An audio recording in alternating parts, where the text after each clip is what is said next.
Shall I compare thee to a summer's day? Thou art more lovely and more temperate.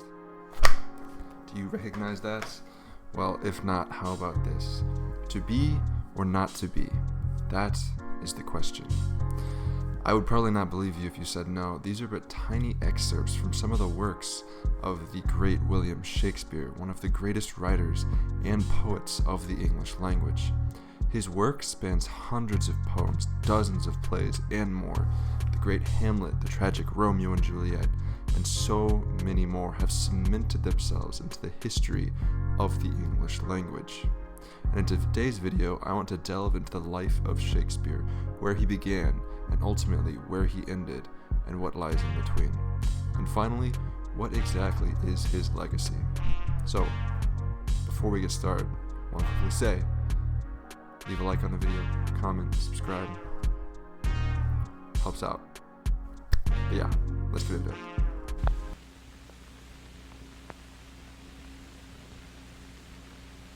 So for a man of such great renown, Shakespeare actually had fairly humble beginnings. William is believed to have been born around April 26, 1564, in Stratford upon Avon, a market town to the northeast of London. There is a record of William Shakespeare being baptized at a church in his hometown on the 26th, which is the only real evidence of a date that he was actually born. William was born to a father who had hands in many trades, such as farming and tanning, and who held some municipal positions in their hometown as well. He had been the son of a poor farmer and married William's mother, who was the daughter of a landowner, so as to raise his status in society. William was not an only child, and was actually the third of 8 children that his parents would have.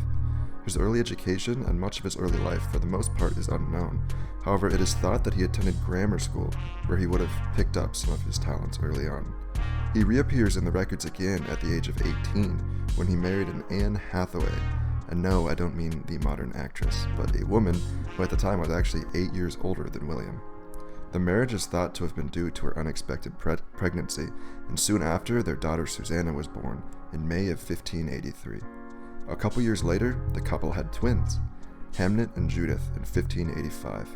Tragically, Hamnet would die at the age of 11, however William's daughters would live to an old age. Now, after the birth of his children and his marriage to Anne, Shakespeare would once again disappear from historical records for quite some time.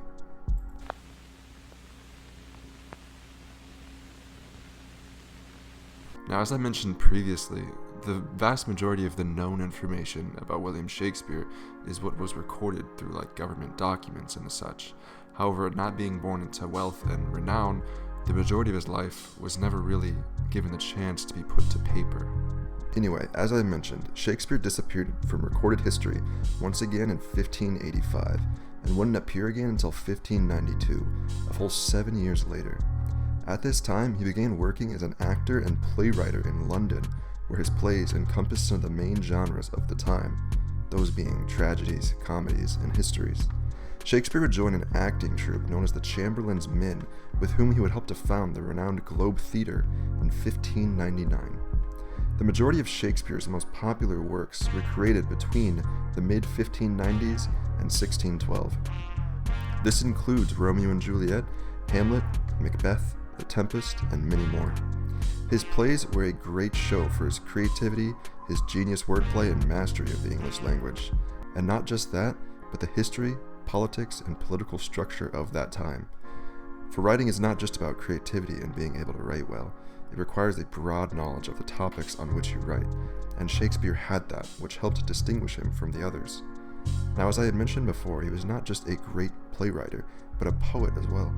Alongside his plays, the majority of his poems were thought to have been written in the same time period of the mid-1590s to the early 1600s. It is thought that due to the popularity and reprints of a couple of his poems, that he was possibly actually more well known for his poetry than his plays during his lifetime. Some, such as The Rape of Lucrece or Venus and Adonis. Through the years, his popularity has only grown to the point where he is now a legendary writer.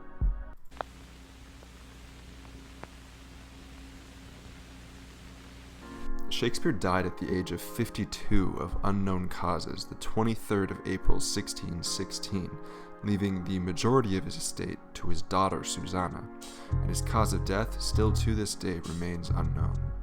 He was interred inside a tomb in a Stratford church with an epitaph that reads, "Blessed be the man that spares these stones, and cursed be he that move my bones."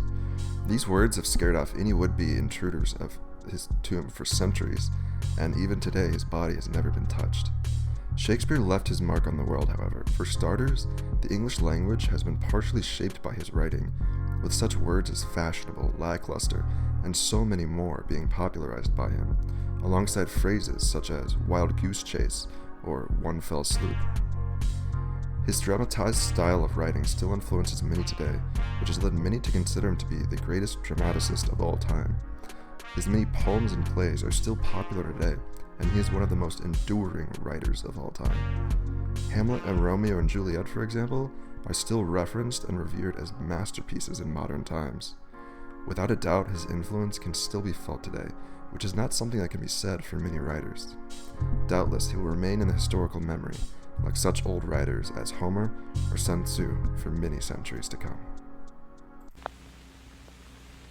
Hey y'all, I hope you enjoyed this video on William Shakespeare, truly one of the greatest and most influential writers of all time. I've always been inspired by his style, and this video is kind of a fun way to learn more about it myself.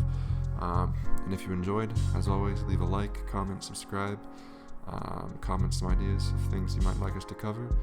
And as always, I've been Cameron, and I will see you on the flip side.